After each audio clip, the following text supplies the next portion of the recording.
Bonjour, nous sommes le vendredi 16 novembre 2018 et mon exposé aujourd'hui aura un titre un peu pompeux mais tout à fait d'actualité et adéquat. Le navire sombre de la fière Albion. Je parle assez souvent du Brexit, en particulier dans des textes sérieux, dans les chroniques que je consacre au sujet dans le journal Le Monde, chronique reproduite en Belgique dans l'Echo et aussi dans le magazine du milieu des affaires belge qui s'appelle Trends Tendance. J'ai l'occasion de parler du Brexit. Quand j'en parle sur le blog, c'est davantage, à part reproduire ces textes, c'est davantage sur un mode ironique parce que, vous l'avez compris, à mon sens, la décision d'un gouvernement conservateur britannique de mettre au vote l'appartenance ou non de l'Union européenne pour les questions de querelles internes à l'intérieur de ce parti conservateur était une des décisions les plus malvenues que l'on puisse imaginer. Non pas qu'on ne puisse pas remettre en question le fait d'être membre de ceci ou de cela, mais parce qu'on aurait pu deviner que les gens qui voteraient pour sortir de l'Union européenne le feraient pour les plus mauvaises raisons qu'on puisse imaginer, pour des raisons épidermiques, pour des raisons de mécompréhension des problèmes qui se posent, pour des raisons de nationalisme primaire, pour des raisons qui pourraient être manipulées de l'extérieur. Et on sait, on a parlé de la firme qui s'appelle Cambridge Analytica, une firme possédée de manière complète au départ par un fameux ultralibéral libertarien, M. Robert Mercer, un dirigeant de hedge fund américain, et sa fille Rebecca, et où le personnage de Steve Bannon, donc, qui a été conseiller à la Maison Blanche, qui en est parti. Steve Bannon, une sorte de, comment dire, d'éminence grise des milieux d'extrême droite fascisants, proto-fascistes, identitaires, suprématistes, etc., ont essayé de manipuler en plus de manipuler les élections américaines présidentielles, ont manipulé également le Brexit, le vote au référendum du Brexit. Est-ce qu'ils ont eu un succès considérable ou non? Les analystes ont montré que des différences très faibles, même s'ils n'avaient obtenu que des résultats très faibles d'influencer le public, ont pu faire la différence, en particulier aux États-Unis, dans des votes tangents, et dans le cas du Brexit aussi. Plus récemment, le 1er novembre, il y a 15 jours, on a appris qu'un certain monsieur Aaron Banks était inquiété en Grande-Bretagne. C'est un assureur très riche. Il finance le UKIP. UKIP, c'est United Kingdom Independence Party, une organisation d'extrême droite identitaire, nationaliste, dont la figure emblématique est un certain monsieur Nigel Farage, qu'un certain nombre d'entre vous ont trouvé comique au départ, mais qui est simplement un représentant d'un mouvement fasciste. Il est intervenu de manière assez comique à plusieurs reprises au Parlement européen, parce qu'il est là pour ridiculiser l'institution. Et ça a pu faire rire un certain nombre d'entre vous, mais vu ce qu'il représente, ce n'est absolument pas drôle. Ce n'est pas un personnage drôle. Alors, il a été question même d'un second référendum dont le motif pourrait être fait des manipulations faites par M. Aaron Banks, et en particulier des sommes qui se montent à plusieurs millions de livres, dont certains journalistes d'investigation sérieux disent qu'il n'y a pas d'autre source possible pour cet argent que la Russie. Il s'agirait là d'une collusion dans le vote du Brexit du même genre que celles qui ont été sinon prouvées, du moins sont affirmées par la commission Mueller aux États-Unis, avec à la clé les inculpations de civils russes, mais aussi de fonctionnaires du ministère de l'Intérieur. La firme Cambridge Analytica est intervenue dans le vote du Brexit. Le monsieur Aaron Banks est intervenu aussi dans des conditions absolument douteuses, mais toujours dans le même sens, c'est-à-dire prendre dans le sens du poil des gens dont les réflexes nationalistes feront que l'idée de rester à l'intérieur de l'Union européenne est une idée mauvaise et qu'il faut voter contre. Il y a aussi quelques personnages sérieux qui sont en faveur de cela. Je ne parle pas de M. Boris Johnson, ancien maire de Londres, qui a été aussi ministre des Affaires étrangères dans le gouvernement Madame May qui a démissionné, mais il y a des gens comme M. Jacob Mogg Rees, qui est un politicien, je dirais, voilà, classique, de droite, mais qui est quelqu'un de sérieux. Il y a quelques personnages encore, je dirais, qui représentent quelque chose dans ce mouvement. Ce qu'il y a en ce moment, c'est une zizanie absolue au niveau du gouvernement britannique. Un accord a été passé avec M. Barnier représentant l'Union européenne, un accord de 585 pages, donc pas grand monde l'a lu dans son entièreté, sur un accord qui serait un accord de Brexit. Mais cela a conduit immédiatement hier à la démission de plusieurs personnages importants, dont le ministre du Brexit. Ce qui, bien entendu, fait mauvaise impression. D'autres ministres l'ont suivi.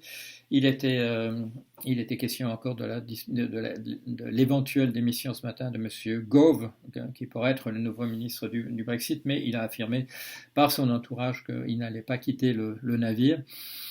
Mais donc, Madame May défend non seulement le projet de Brexit, mais elle défend aussi son gouvernement et elle est à la tête d'une tentative d'empêcher une rébellion, de renverser entièrement son gouvernement et de la mettre au rencard. Alors, pourquoi est-ce que moi j'ai parlé de ça de manière ironique quelquefois sur le blog et encore récemment? C'est parce qu'il s'agit avec ce Brexit de l'entropie à l'œuvre. Si on avait voulu mettre sur le papier une caricature de manière de désintégrer nos systèmes, eh bien, on aurait pu mettre sur le papier effectivement le projet du Brexit. Et il n'est pas impossible, n'est-ce pas, chers amis, que dans le cadre de la cyberguerre, la troisième guerre mondiale qui a lieu depuis un certain nombre d'années entre le monde occidental et le monde qui correspond à celui de l'ancienne Union soviétique, il n'est pas impossible qu'il y ait eu effectivement des tentatives délibérées de la part de la Russie d'introduire la zizanie en soutenant ce Brexit. Je ne dis pas que la décision du Premier ministre de l'époque britannique était motivée par une influence russe directe.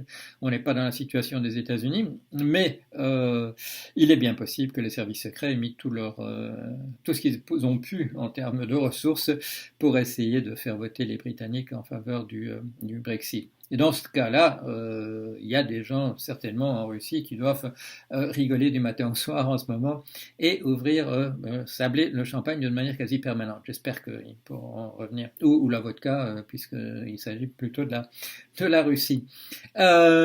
Zizanie absolument totale.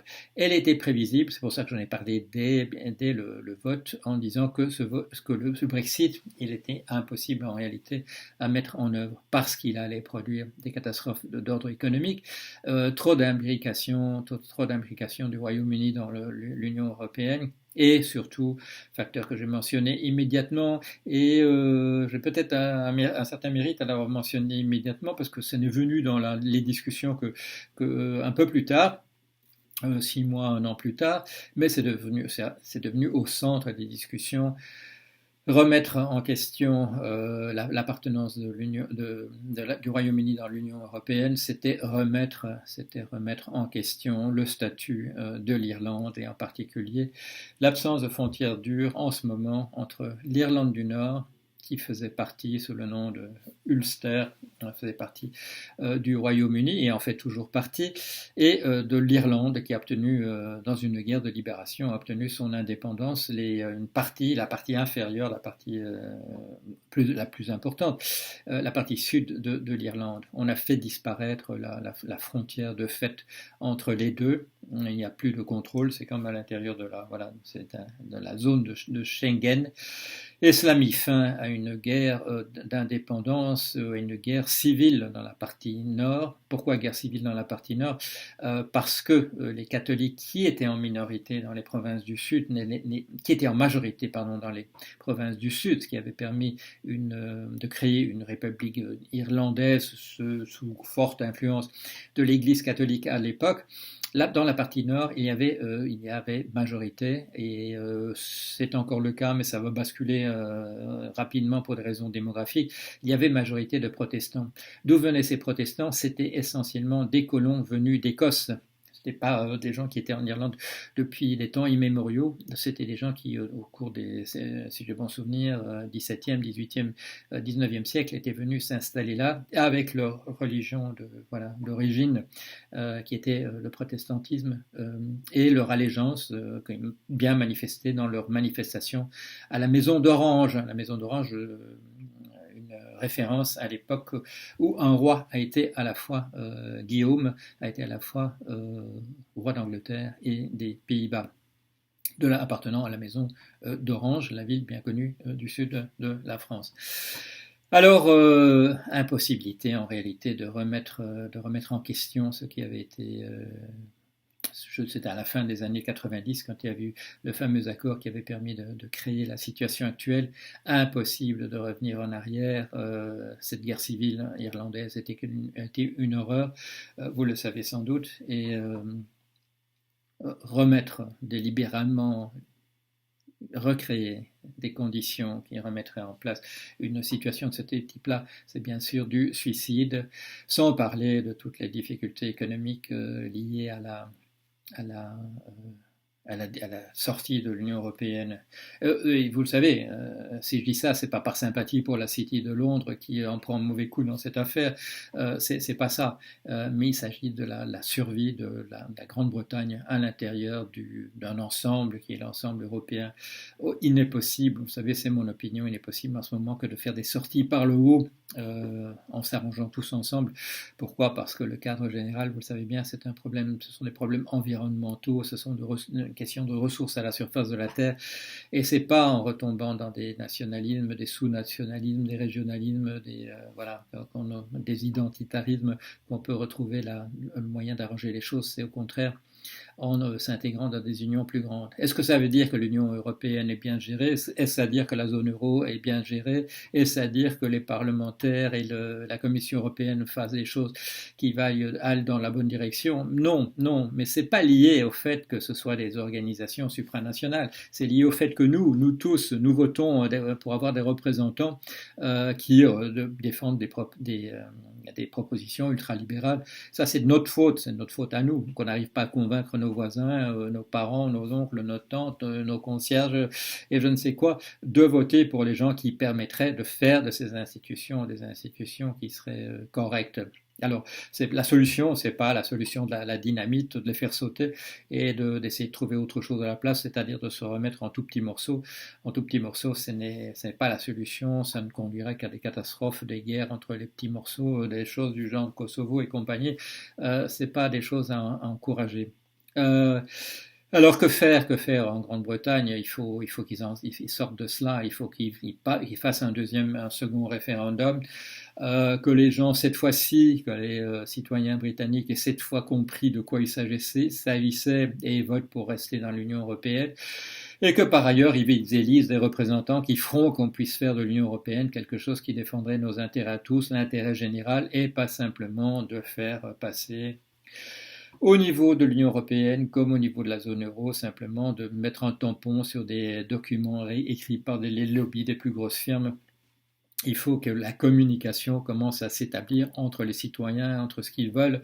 Et vous vous souvenez de ce papier de M. Gillen and Page aux États-Unis qui nous montrait qu'ils avaient fait une analyse, j'en parle dans le dernier qui s'en va éteindre la lumière, qui a paru d'ailleurs hier en allemand. Dans cette étude, ils avaient regardé les problèmes qui intéressent les Américains.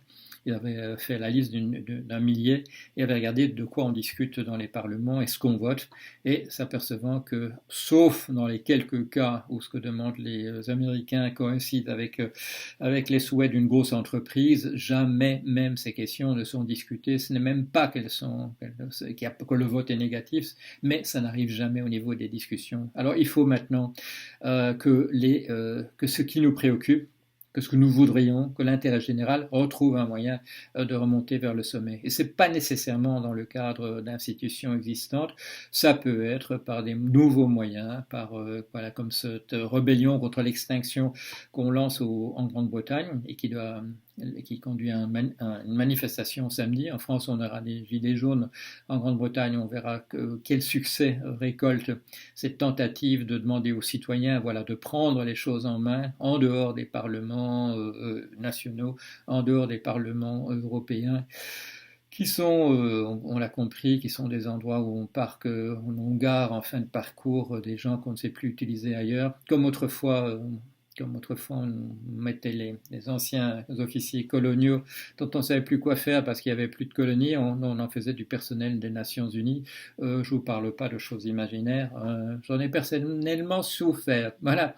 Alors, qu'espérer qu'on fasse un nouveau vote, que ce nouveau vote permette aux Britanniques voilà, d'exprimer le fait qu'ils ont compris qu'on les manipulait, qu'on essayait d'utiliser, de faire appel à leurs plus mauvais sentiments, à leurs plus mauvais instincts, et qu'ils votent pour rester dans l'Union européenne, et qu'ensuite, voilà, qu'on se mobilise tous pour que cette Union européenne serve finalement à quelque chose d'autre, qui est être l'organisation de marché qui arrange essentiellement les marchands.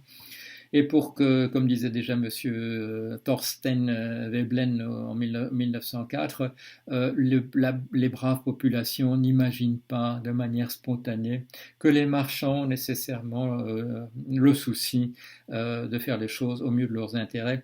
Nous avons eu le temps depuis 1904 de constater que ce n'était pas le cas. Nous avons eu le temps depuis 1904 de dire que cette histoire d'offre qui doit primer sur la demande, que la richesse ruisselle du haut vers le bas, nous avons eu le temps quand même de nous rendre compte que tout ça ce sont des salades simplement qu'on nous demande qu'on nous vend, des couleuvres qu'on nous demande d'avaler, et que c'est pas comme ça que le monde fonctionne. Alors, chers Britanniques, faites ce que vous pouvez pour qu'il y ait un second référendum, votez pour rester dans l'Union européenne, et ensuite faisons de l'Union européenne quelque chose d'utilisable pour l'intérêt général. Voilà, c'est dans cet ordre-là qu'il faut le faire. Alors, pour la première fois peut-être sur le blog, je dis quelque chose de sérieux à propos du Brexit. J'ai essayé de mettre quelques éléments en place. Et il est probable que dans mes articles à venir, bien entendu, je parle de ces choses. Il sera question que je parlerai de choses de cet ordre-là certainement à Bordeaux la semaine prochaine et un peu plus tard à Cannes dans un débat qui sera intéressant certainement avec Monsieur Nicolas Bavrez ou Bavrez, avec qui j'ai déjà eu l'occasion de discuter. C'est quelqu'un qui n'a pas les mêmes opinions que moi, mais nous sommes des gens qui nous respectons l'un l'autre.